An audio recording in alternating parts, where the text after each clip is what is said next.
What I was prepared to do, based on the talking points that I was given, was to talk about the radical revolutionary socialists in the United States. Not the WEF, not Bill Gates, not George Soros, not the fucking Malthusians, not the people that are doing depopulation. These are not the same groups. These are the radical revolutionary socialists are the ones that are pushing critical race theory into schools. They're the ones that are pushing gender ideology into schools. They're the ones that are doing defund the police. They're the ones that are attacking parental rights. It is fundamentally different than this WEF globalist transhumanism bullshit that conservatives are obsessed with. These are not transhumanists in any way. So what I was prepared to talk about was the coded language that radical revolutionary socialists use. The ones that are pushing the cultural revolution in America. The ones that are trying to take your kids away from you. So my intent with this progression was that I wanted to start off with the core idea that the greatest enemy of the left is not white people, is not men, is not Christians. The greatest enemy of the left is capitalism, which the left specifically defines as private property. It has no other definition. And I don't care whatever definition you personally have of private property. How the socialist left defines capitalism is private property. So I wanted to start off with a clip in which they are explicitly saying that their greatest enemy is capitalism. They want to replace capitalism with socialism, and they are defining capitalism as private property. Yes, the radical revolutionary socialists are the same as Antifa. Not all radical revolutionary socialists are in Antifa. They're not all doing this black bloc thing. But Antifa are all radical revolutionary socialists, but there are also all sorts of academics and intellectuals that are radical revolutionary socialists that are not the Antifa people that you guys would see like in the streets. So the first clip I sent him was the clip from the Women's Socialism Conference from Atlanta, Georgia, that was a little over a year ago, in which this presenter specifically says that capitalism is the enemy. They want to replace capitalism with socialism, and capitalism is specifically defined as private property. Let's watch. That many of our communities are in crisis. And in fact, it's the current capitalist system that confronts the world with these crises of mass inequality, climate change, war, and the list really goes on and on, right? All inequality is created because of capitalism. While millions of people recognize that capitalism is at the root of the issues that we face, and simply could not be what solves these crises. We can't solve equality or climate change or any other crisis in our society under capitalism because capitalism created the problems in the first place. How capitalism can be replaced seems a little bit less clear to some people. Many of us here might identify as socialists, hopefully, and see that, yes, socialism is the answer to these issues of capitalism. My comrades before said, capitalism is the disease. Yes! We can't solve this under capitalism. Socialism is our answer. Socialists define capitalism as private property. That is the definition. It's not about crony capitalism or corruption or any of that. That's not why they want to get rid of capitalism. They define capitalism as private property. Private property is what they want to abolish. She just said, once private property is removed as the engine of society.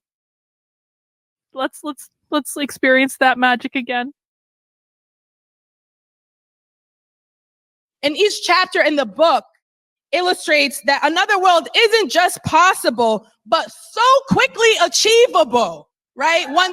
Once private property is removed as the engine of society and the existing resources and power structures that we have are reorganized to meet the needs of the people and the planet. All right, so that was clip number 1, because what we need to do is understand what they believe. And what they believe is that all inequity in the world is created from capitalism, which means private property ownership. And the solution to that is to replace capitalism with socialism, which means no private property ownership. Is everyone clear on that? That was the intention of the first clip, to set that baseline understanding of who these people really are and what they believe. You did a really great job of showing what you do and being super clear on Mel K. Yeah, I'm gonna I'm Mel K. Mel K is awesome. Mel K and I have another interview with Mel K coming up in a week. So Mel K is gonna have me on her show regularly. And actually is interested in what I'm talking about, unlike the guy I was supposed to talk to today. But Mel K is great. Yes, meritocracy perpetuates inequities. You cannot have a society in which meritocracy exists and equity exists at the same time. Meritocracy is the opposite of equity. Correct.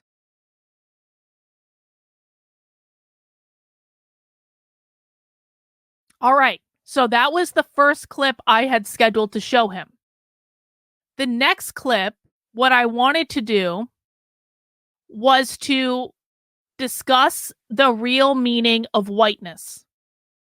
Because conservatives believe, and I understand why they believe this because it's called whiteness, right?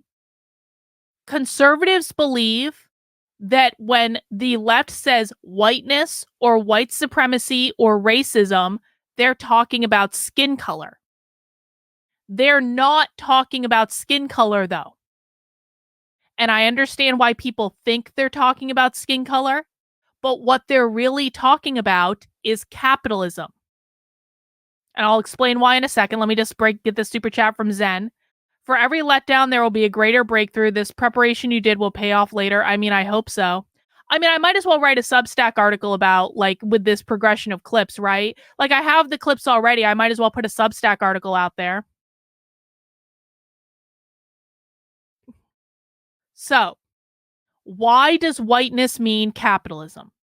Because, and this is what socialists believe. I'm not saying I believe this. This is what these people believe.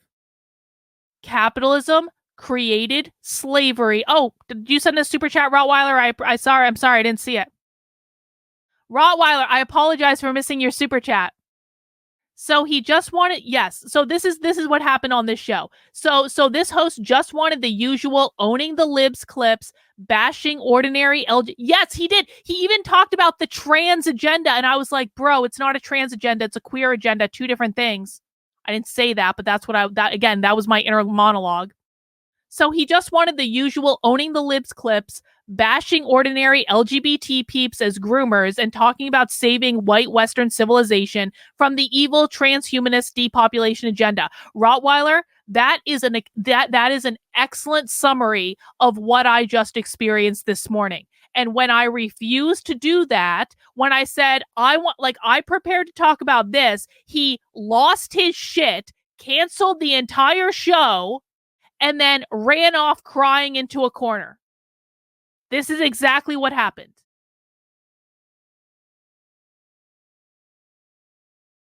Okay. So, why does whiteness, back to this. Focus. Why does whiteness mean capitalism? Whiteness means capitalism because socialists believe that capitalism, which they define as private property ownership, created slavery because slavery is about private property ownership. Slavery created systemic racism, which is about disparities in outcomes between the oppressors, which are the bourgeois, the capitalists, the private property owners, and the oppressed, who are the proletariat, the workers, the private property in the case of slavery. And that created racial disparities that still exist in our society today. The source of those that is what systemic racism is. The left literally changed the dictionary definition of racism to include systemic racism, the system. They did this in 2020 because they do not view this as about race. They view it as about the system.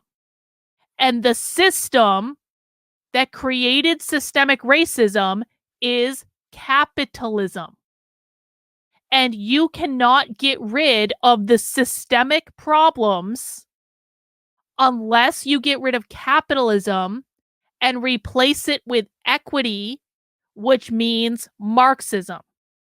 That is why whiteness means capitalism.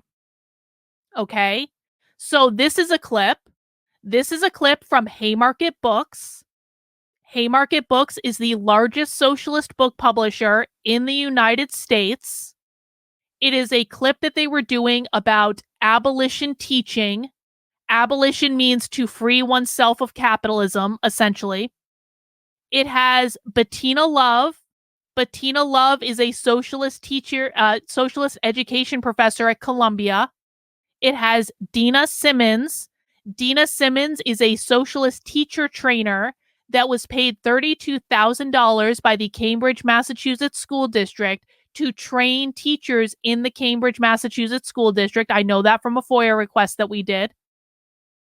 And so what you're going to hear in this clip is Bettina Love and Dina Simmons talking about whiteness and capitalism as though they mean the same thing. That's what this clip is about. Abolition is anti-capitalist by nature. You know, we know right now that capitalism is the structure that we are under. And so we're going to use this structure to our best ability. But what we also know is that capitalism will not free us. Mm-hmm. And you got to remember that this country was built off of stolen Black labor, and that all of those folks who are positions of power who have that money, you got it because you stole it. You know, and I think, you know, it's always so funny. Can I throw money at that? I'm like, yo, that money's mine. Like, that money is mine, actually. You stole it, you know. And I think, of course, you know, being, you know, an abolitionist is anti-capitalism, right? Because there's a connection between capitalism and slavery in this country. There's a capitalism between, you know, how communities like redlining were built to disenfranchise people, how, you know, the hierarchy of structures in organizations, who gets paid and who has the power to say this, that's all capitalism. And honestly, to me, that's whiteness. And we have to eradicate whiteness. We have to abolish whiteness as well. There's a connection between capitalism and slavery in this country. All that's whiteness. And we need to eradicate capitalism and eradicate whiteness as well, or abolish capitalism and abolish whiteness as well. Is that clear to everyone? That's just one clip, because I had limited amount of clips I could select to show socialist coded language. Is it clear to everyone that when they say when they say whiteness, they are referencing capitalism, which they define as private property ownership?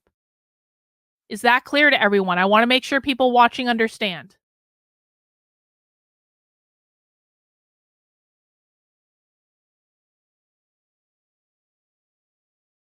Yes, people in the chat understand.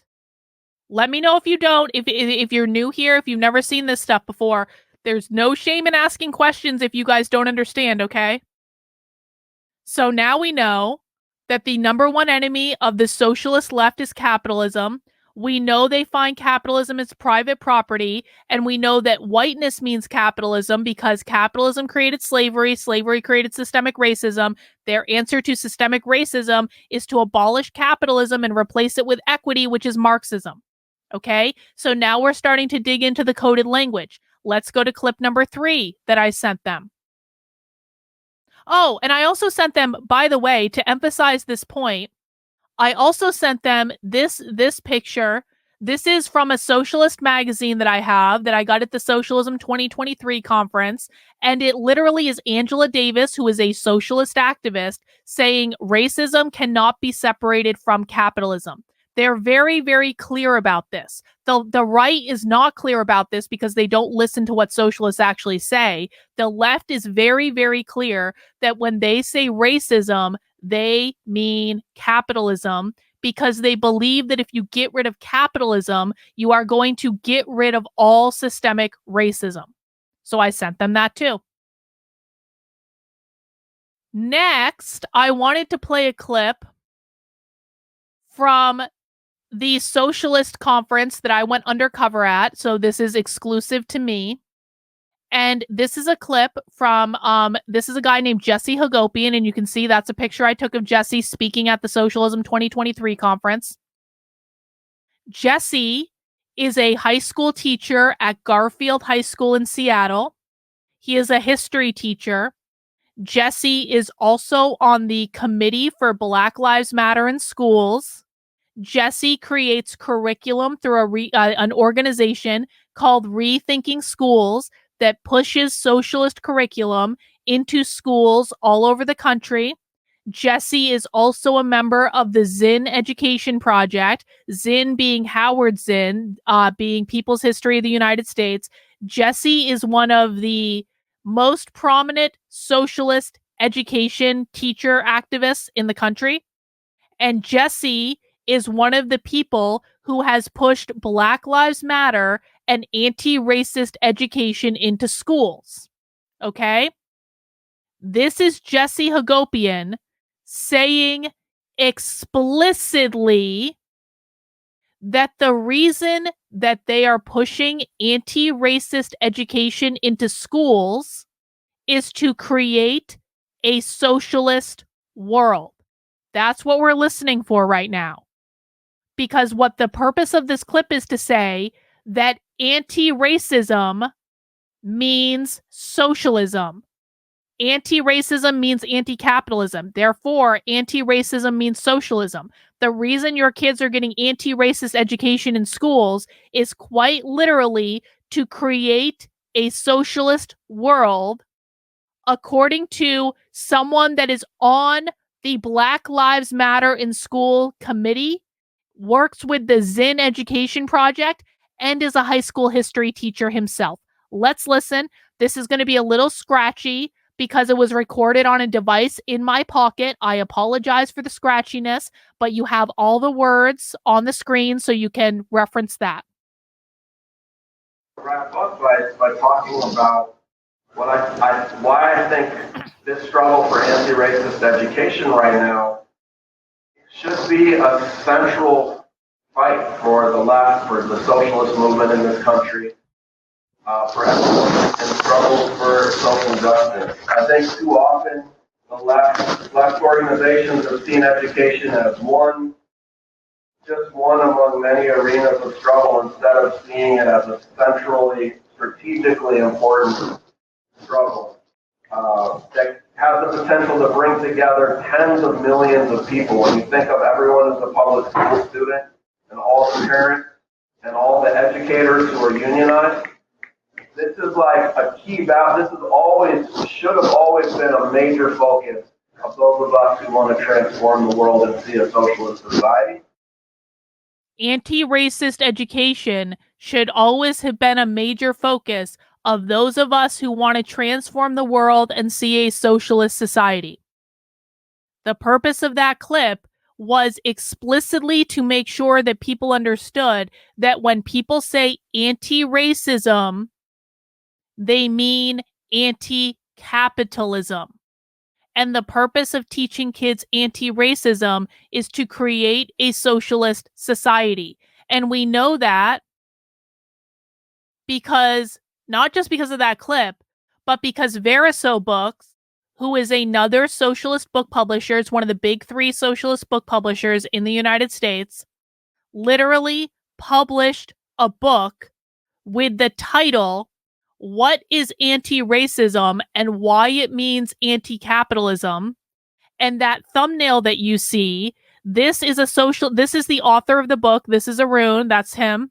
And this is a woman named Ruth Wilson Gilmore, who is a socialist activist that pushes prison abolition and talks about racial capitalism. And that thumbnail is from a book launch that they did for this book, which literally said anti-racism must mean anti-capitalism.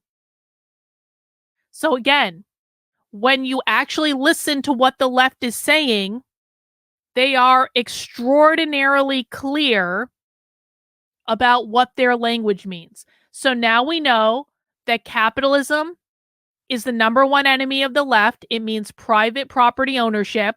We know that whiteness is coded language to mean capitalism because it's a reference to systemic racism, which is created by capitalism and can only be defeated by abolishing capitalism. We know that anti-racism means anti-capitalism, and that the purpose of anti-racist education is to create a socialist world. And this is all out of the mouths of the left. I'm not saying any of this. I'm just showing you what they're saying.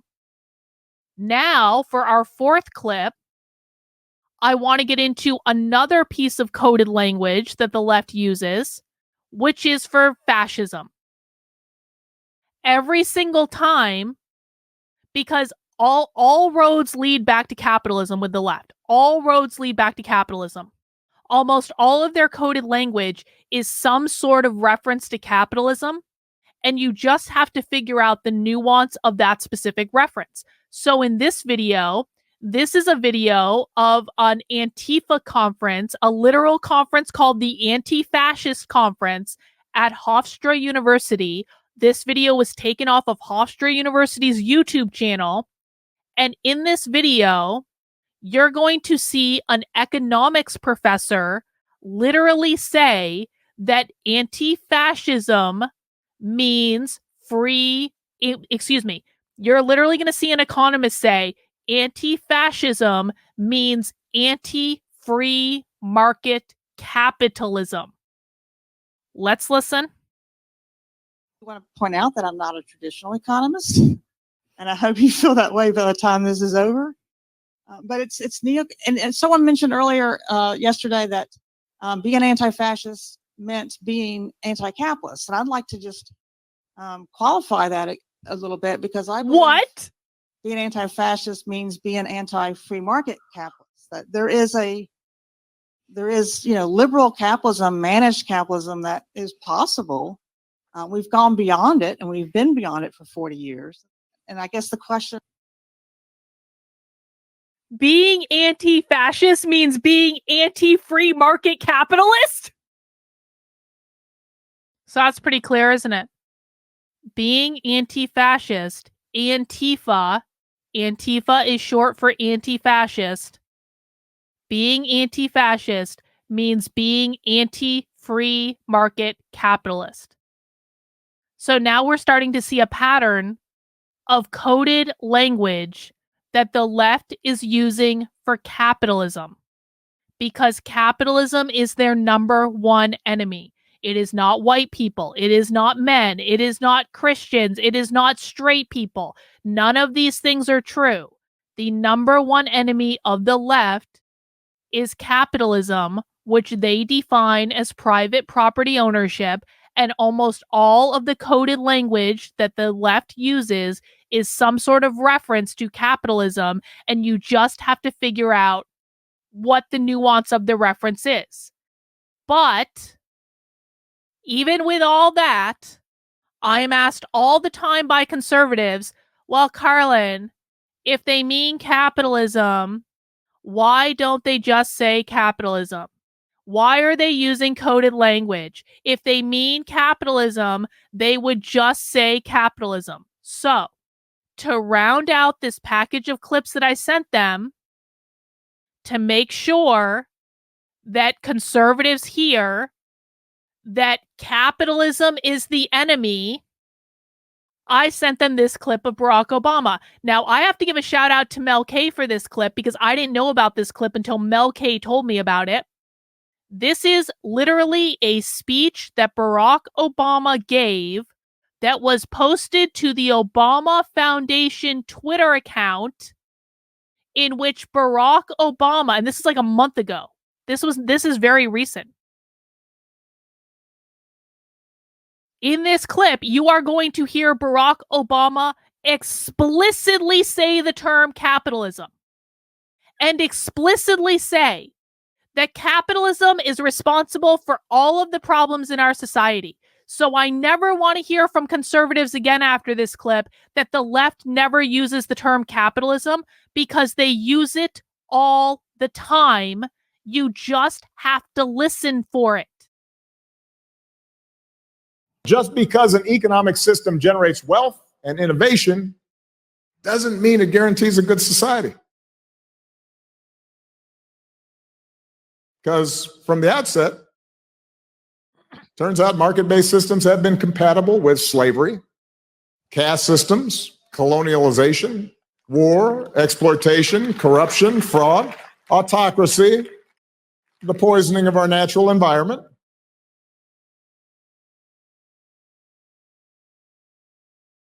Fortunately, thanks to the accumulated efforts, bit by bit, of reformers and organizers and visionaries, not so different from many of you,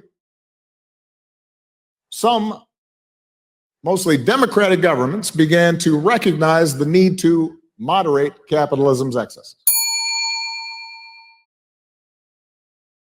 Especially after the Great Depression and World War II. Governments began making public investments in education and transportation, scientific research and housing. They constructed a social safety net to protect at least some of their citizens from destitution. They granted workers the right to organize, passed laws to protect consumer and environment, enacted policies designed to maintain the integrity of the financial system, to prevent monopolies and bring the system back into balance. So that was literally Barack Obama a month ago saying capitalism created all of our problems, and he listed them specifically. And then the solution to that is doing things that sound a lot like socialism. And the intent of that clip, which the guy who I was supposed to be on his show wanted to lead with that clip because he was like, Obama. He basically had an orgasm that I sent him an Obama clip. And so he had to blow his load at the very beginning. But that clip only works at the end after you hear socialists saying capitalism means this, capitalism means this, capitalism means this. And then you round that out with Obama saying it so that people can finally and at long last understand that the greatest enemy of the left is capitalism. That was the progression of clips that I sent over.